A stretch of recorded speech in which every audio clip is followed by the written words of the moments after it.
আপনারা দেখছেন এফএস আর ভিডিও। ভিডিওটি ভালো লাগলে আমাদের চ্যানেলটিকে সাবস্ক্রাইব করে আমাদের পাশে থাকা বেল আইকনটি প্রেস করে আমাদের সাথে। যদি ওই মহিলা টেনে একটা থাপড় মারত, আমি পশ্চিমবাংলাতে আমি পীরজাদা হিসাবে বলছি, আমি একটা ভালো গিফট করতাম ওই মুহূর্তে।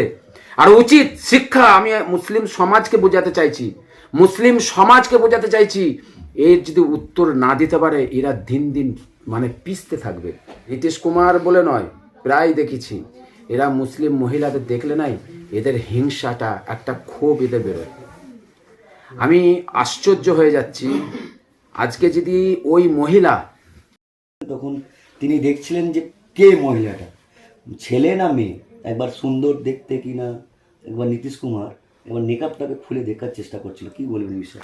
দেখুন, নীতিশ কুমার বলে নয়, আমি লক্ষ্য করে দেখেছি নীতিশ কুমারের মতন যে সমস্ত বড় বড় নেতা আছে, এই নেতাগুলোকে দেখেছি মুসলিম সম্প্রদায়ের উপরে একটা এদের ক্ষোভ আছে, এদের একটা নোংরা একটা হিংসা আছে, মারাত্মক হিংসা আছে।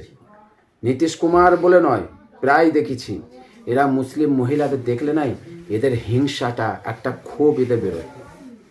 আমি আশ্চর্য হয়ে যাচ্ছি আজকে যদি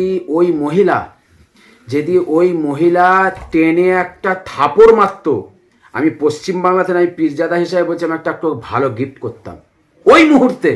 আর উচিত শিক্ষা আমি মুসলিম সমাজকে বোঝাতে চাইছি, মুসলিম সমাজকে বোঝাতে চাইছি, এর যদি উত্তর না দিতে পারে এরা দিন দিন মানে পিছতে থাকবে।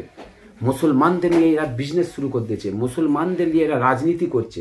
আপনি চিন্তা করুন, একজন ভদ্র মহিলা, একজন ডক্টর, তাকে তার সম্মান দিতেছে একজন মানে সে ওখানকার মুখ্যমন্ত্রী বিহারের, তাকে অপমান করতে হচ্ছে। কেন অপমান করছে জানেন?